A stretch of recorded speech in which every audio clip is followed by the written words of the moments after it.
They're not looking only to win their division. They're looking to win the whole damn thing.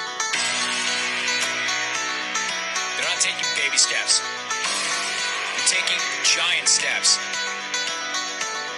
They aren't just looking to take part. They are looking to take over. They have an electric young QB. They have the best receiving tandem in football. Odell and Jarvis on the same roster isn't even real football. That's fantasy football. While I was the only one saying it back in October, now you can all say it with me. The Cleveland Browns are America's team.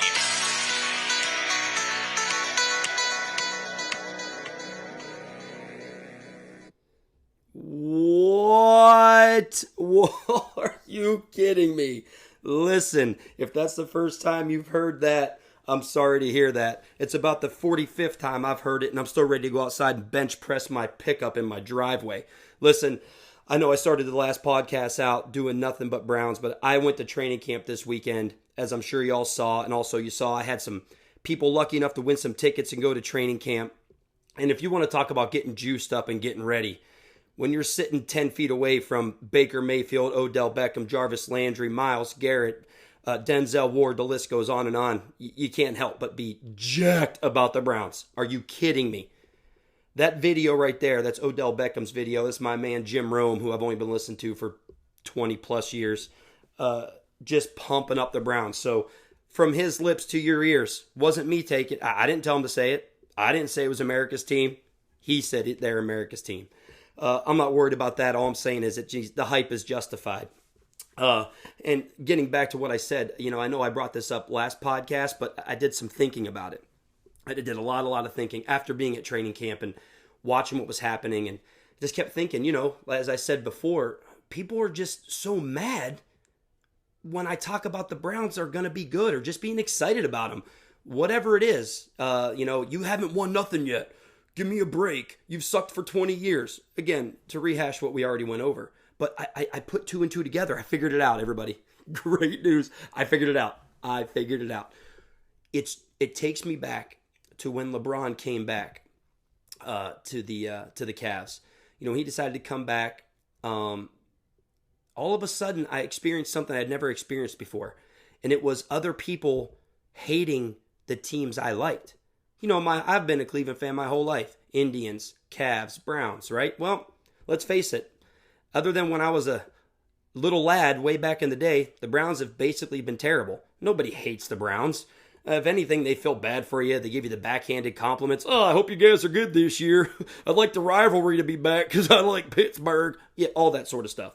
So then when LeBron came back to Cleveland and joined the Cavs again, it was like all of a sudden everybody, like all these people who had hated LeBron, not really Cleveland people. I mean, there was some of that, but for the most part, we all were like, yes, LeBron's back. I know there was some the other way, but they were in the minority. But all of a sudden, all these people who grew to hate LeBron over the years after he left, because, he beat their teams or whatever, they just got tired of the hype, hearing about the hype machine that is LeBron. All of a sudden, I found myself on social media just in wars, just bloodbaths out there of me defending the Cavs and LeBron, and a lot of it had to do with I just wasn't familiar with what it was like for people to hate my team and for my team to be good and me to defend that. And I eventually came to grips with it. I'm like, oh, I get it. My favorite team is really good, and we have the best player, and we just won a title, and we beat the best team that you've ever was ever assembled, supposedly with the greatest regular season record ever and the first undisputed MVP of the league. But don't let any of that, divert you from the fact that they blew a 3-1 lead to the Cleveland Cavaliers and LeBron James, and we were the 2016 NBA champions. But I finally came to grips with that, and then I was able to get over that and let people be mad, and I actually started to enjoy it. Yes, be mad. You hate me because we're good. It's why people hate Tom Brady and the Patriots. It's and that list goes on and on. I don't need to rehash everyone that we all hate because they're good, essentially. Well, guess what? Apparently, that's where we are with the Cleveland Browns, everyone. everyone, they realize we are going to be good, and all of a sudden, for some reason, they hate it. People just hate it. And I used to get so mad about it and be like, how are you going to tell me that, oh, the Browns haven't won nothing yet? No team in the league has won nothing yet this year. Every single team is going on hope and prayer. And just a whim, a wish, a thought process, a rationalization. That's all we got. Well, I'm just starting to think, I must be onto something here, because people sure are like so against it that I'm like, yes, it's taking me back to 2016 when everybody hated the Cavs. And I had to just go to these wars. Well, guess what? Now I'm doing it with the Browns, and it all hit me at the same time. I'm like, we're here. The Browns are good. We were better than half the league just a year ago, and all we did was get better. I know we haven't played a game yet, but we're better, and we're going to be good. People can tell me all they want, but I just wanted to point out that it finally all sunk in. I got it. Of course, people are starting to hate it, because when you're good, people don't like you. When we were terrible, people felt sorry for us. Well, now, like, since they can't feel sorry for us, apparently it's either one or the other. There must not be no in between. I mean, I still get a couple of the pity, like, oh, I hope you guys are good. I want the rivalry to be back. Oh, yuck. Well, I'm sure you'll be feeling that same way when you finish second in the division to the Cleveland Browns, who are going to finish first. It'll be a little bit different story. You won't be begging for the rivalry anymore. This will be your last chance to get that out of your system. But fair enough. I just wanted to touch on that real quick, because I was like, wow, I get it now. It's just because people hate us because they ain't us. So anyway, aside from that, I want to get to something here that I mentioned in my video, getting you to listen to this podcast. I had big news about the home opener. You know, Cleveland Browns home opener. We open up against the Tennessee Titans. Gonna be awesome. Looking forward to it, of course. And I got big news about that game. And that big news is, for all you lucky talking sports and stuff and things with Chuck fans out there, is I'm going to give one ticket away to that game. Now, I know you're already thinking, probably, one ticket? Yeah, that's right, one ticket. If you haven't noticed, these tickets are pretty hard to come by, next to impossible. So I was lucky enough, through the great heart of someone I know, that I got a ticket that I can throw out there to give away. Now, I'm going to come up with how to do that, and I'll have that on the next podcast, because it's got to be good. I'm going to come up with something good. This is a big-time prize. And again, I know it's only one ticket, but hey, you're still getting in. You're going to be there.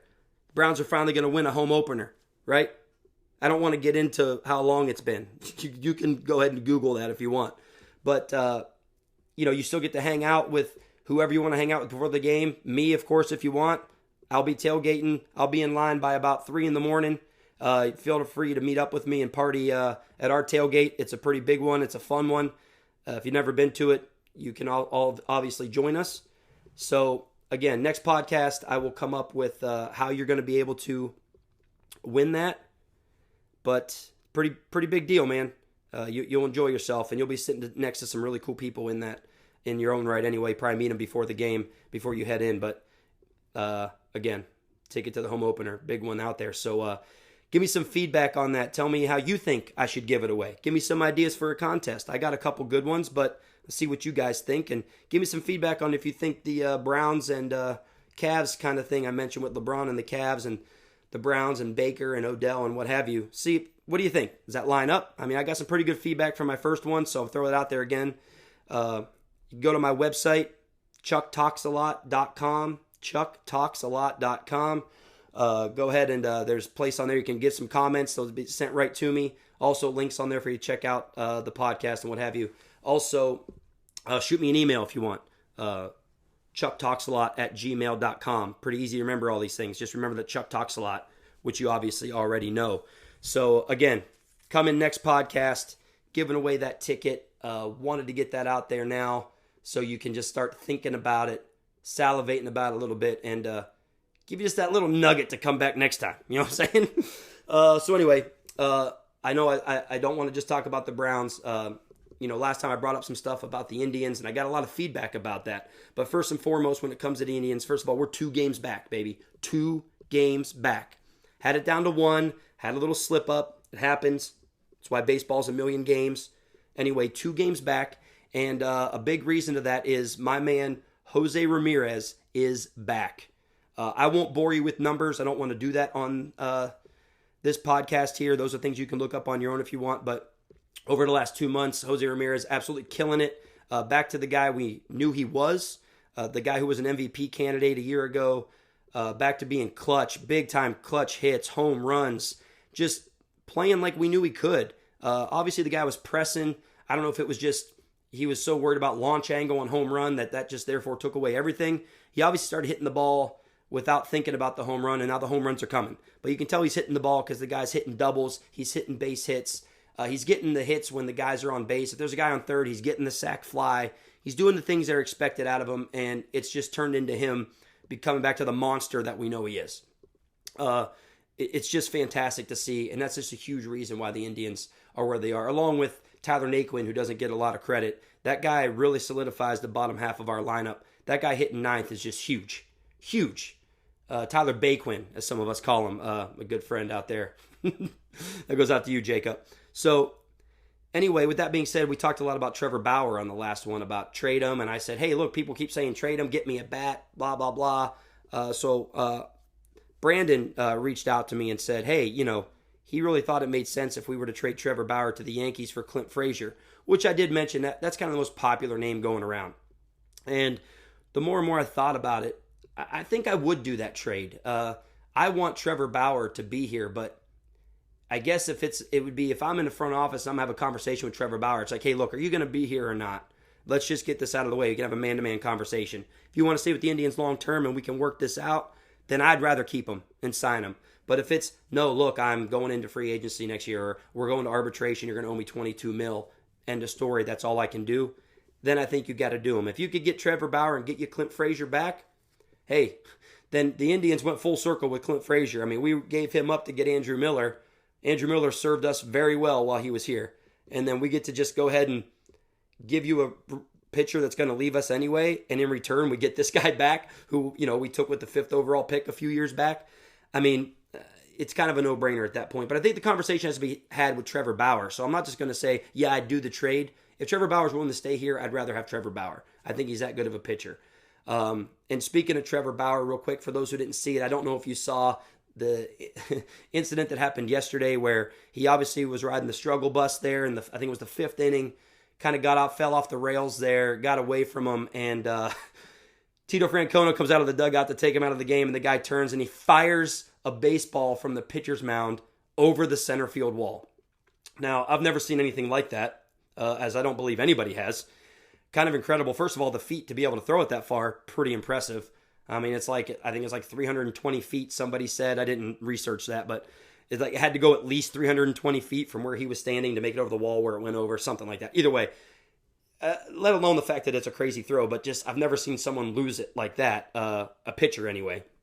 Obviously, we've seen people lose their tempers, but that was insane. Tito obviously was none too happy about it as he walked up and asked what the F was wrong with him right there to his face on the mound. So, but that being said, so then this morning, the repercussions, people talking about it, whether it's on social media or on sports talk that I was listening to, and my goodness, people are acting like this guy, I mean, holy cow, like we just got a draw and quarter the guy, put him up to volcano sacrifice because he lost his cool for 5 seconds. I mean, let's relax a little bit. I mean, all of a sudden, people are going down the road of, oh gosh, now we'll never be able to trade him. Oh, he just lost all of his trade value. Are you kidding me? I mean, have you ever watched professional sports before? Have you seen what a professional athlete can do and still play sports?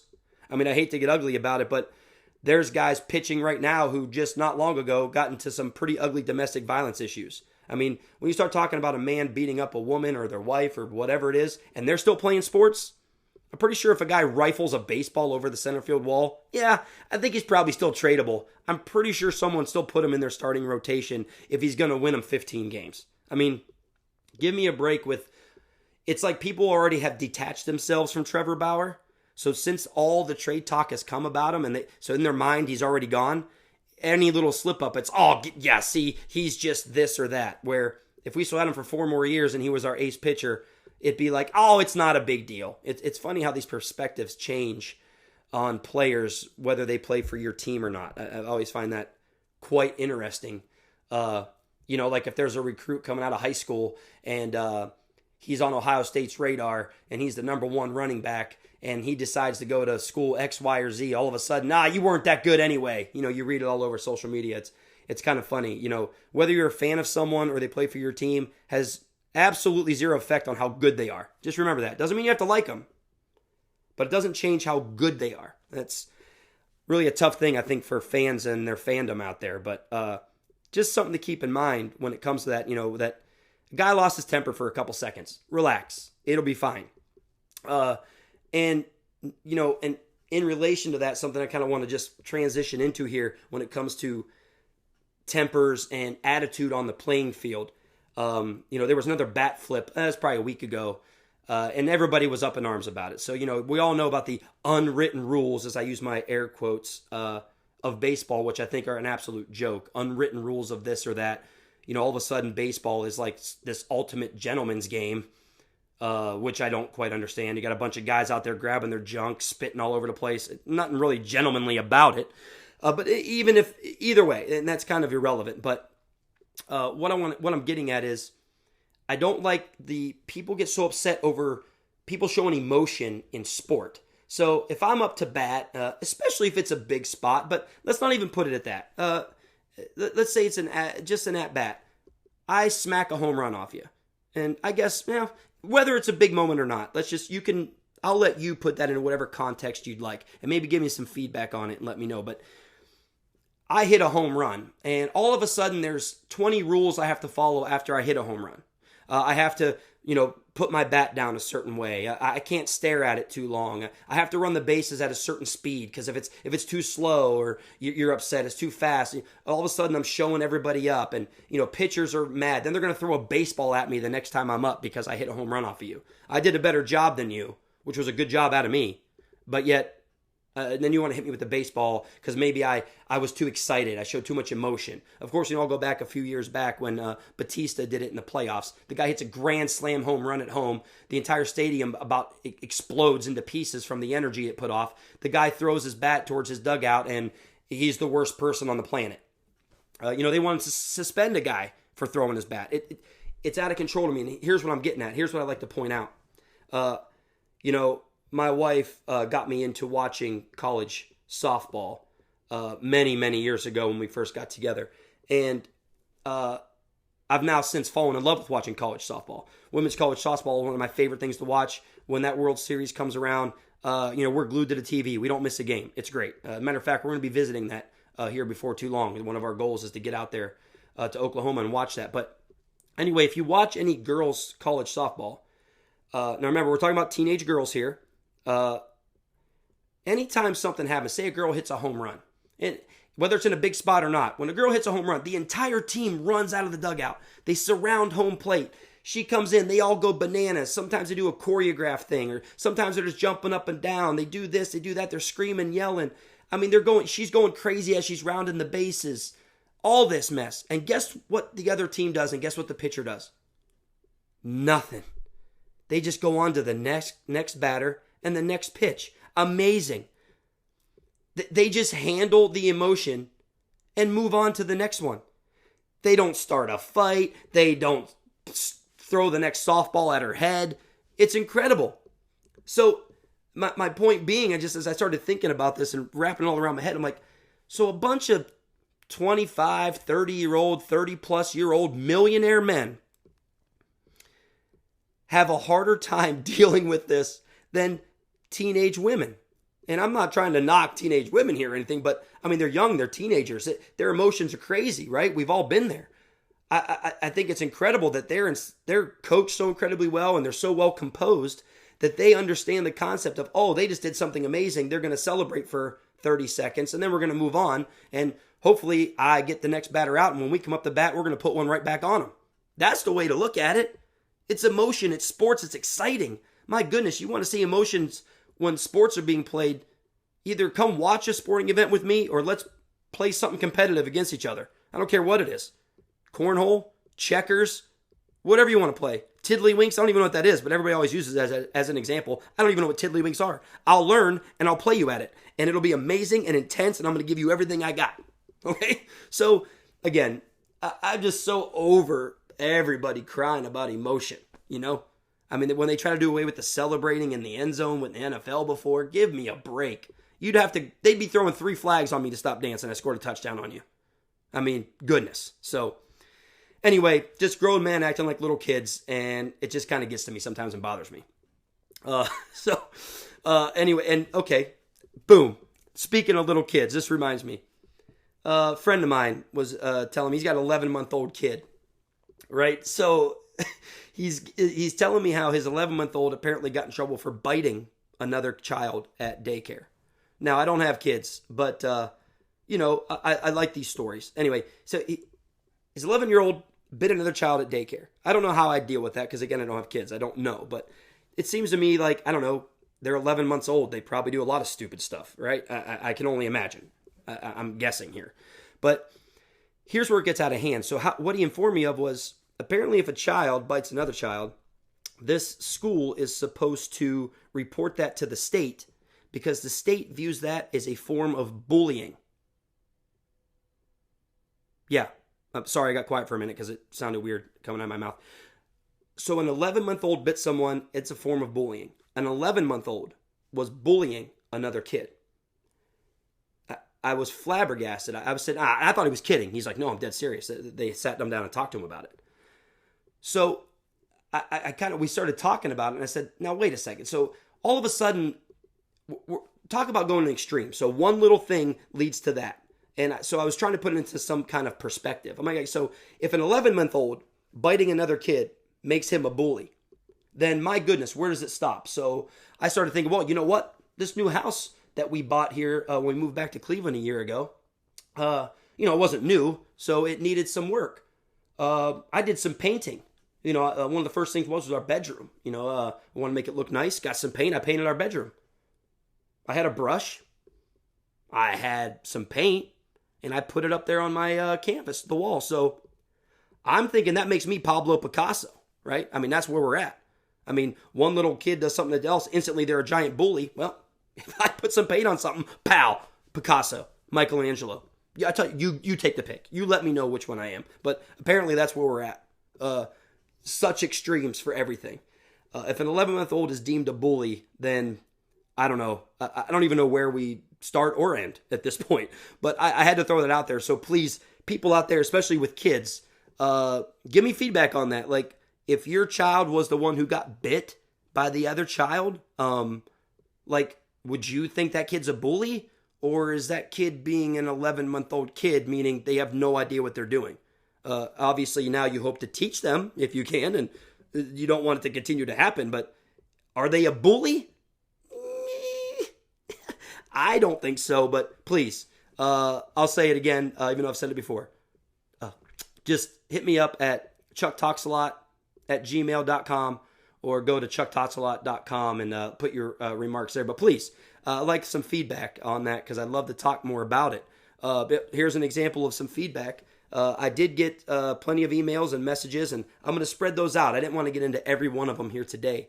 But a second one that was thrown at me, my buddy Josh Daly, as a matter of fact, you can check him out. He's got his own podcast called The Daily Podcast. I was a guest on there a while back. That's what fired me up to do this. I know a lot of you listen to it because you let me know, which I appreciate, and so does Josh. So please check him out. But he sent me over a question that said, do I think Russell Westbrook and James Harden are going to work together in Houston? Now, that's a great question. And I just wrote that down and said, I'm just going to say this and see where my mind goes. Do I think they're going to work out in Houston? I think they're going to try their best to make it work, especially early on. So when the season first starts, they'll be very cognizant of it because they know everyone's, especially when we get closer to the season, they're all going to be talking about it. It's all going to be, oh my gosh, can they share the ball? And no, they can't. And everyone's going to tell them they can't do it. And everyone's going to say they're both ball hogs. And, they're going to be punching each other in the face to get that one last rebound for the triple-double because that's all they ever want. Give me a triple-double. So we know that's going to be a thing. But I would say by the time we get later in the season, I could see it being a problem. So big picture, can they win a title? I'm going to go with no at this point. I'm not going to be like every other person out there that leaves it open-ended. That's my decision. No. Are they going to be exciting and score a bunch of points? Yeah. they'll have some good moments. And are they going to, especially at the beginning of the year, like I said, I look for this to be good at the beginning and get worse later instead of the opposite of what most people probably think is, oh, it'll be rough at first, then they'll get used to each other. I just think as it goes on, especially when they hit some kind of rough road, we all know Russell Westbrook doesn't deal with adversity really well.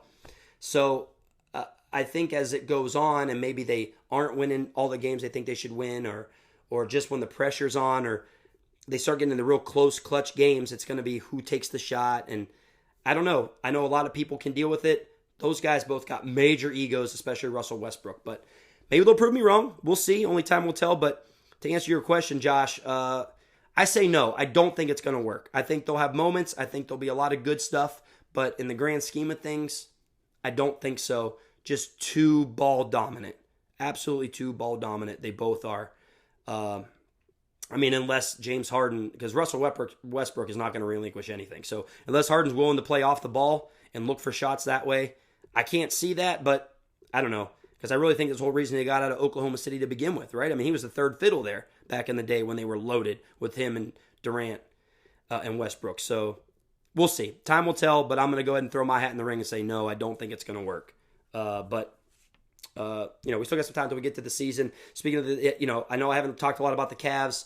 I got to let the season get a little bit closer. Right now I'm overloaded with Indians trying to make the playoffs and, of course, training camp. And I'm just so soaked into the Browns right now. I mean, how can't I be? Especially because all I'm doing over the next couple of weeks is attending Browns functions. I mean, training camp was just Saturday. I got this coming Saturday's the Orange and Brown scrimmage. That following Thursday is the first preseason game. Then Saturday I'm going to training camp again. So I'm going to be at all these things. So the Browns are just, they're always in my blood, but right now it's pumping. It's pumping, as you couldn't tell from the intro there today. So that being said, man, I appreciate you, everybody, taking the time to listen to me again. I want to give a quick shout out here at the end to let everyone know that the feedback I got from my first podcast blew me away. I never once anticipated this many people listening, this many people caring, this many people willing to help me as well. Shout out to Chris Carter, who put together all these links and web pages and email accounts. I can't do that stuff. I know a little bit. I don't know a lot.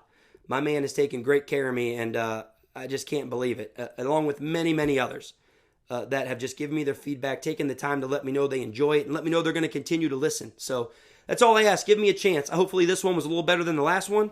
I'm going to go ahead and keep this one right around 30 minutes as well, because, again, I want this to be something you can enjoy quickly. If I get enough feedback and people think I should go longer, I'll go longer, but I don't want to stretch it out at this point. So, again, thank you, everyone, for all the tremendous feedback. Look forward to making more and more. And just let me know what you guys want. Please give me more interaction, more emails, more feedback. Tell me what you want to listen to. That way, when I talk about it, then I know you want to listen because you asked for it. Let me. I know right now I'm very Cleveland dominant. I can talk about any sports you want. I don't care who you're a fan of or who you want to bring up. Let's talk about it. I'm down. I'm down to bring it up. And I'm also looking to. I'm going to start getting some guests on here with me so we get some interaction. You don't have to listen to just me talking a lot. You can listen to maybe some debates or just other point of views. So that's going to be coming soon as well. So hopefully I didn't forget anything I was supposed to say, supposed to talk about. But anyway, guys, thank you again so much. Big things to come. And remember, Browns ticket giveaway, home opener, big time. Listen, it's going to be coming on the next podcast, How to Win. It's going to be epic. So I'll catch you guys next time. And as always, great motto to live by. Don't look down on someone unless you're helping them up. We'll talk to you next time. Y'all be good.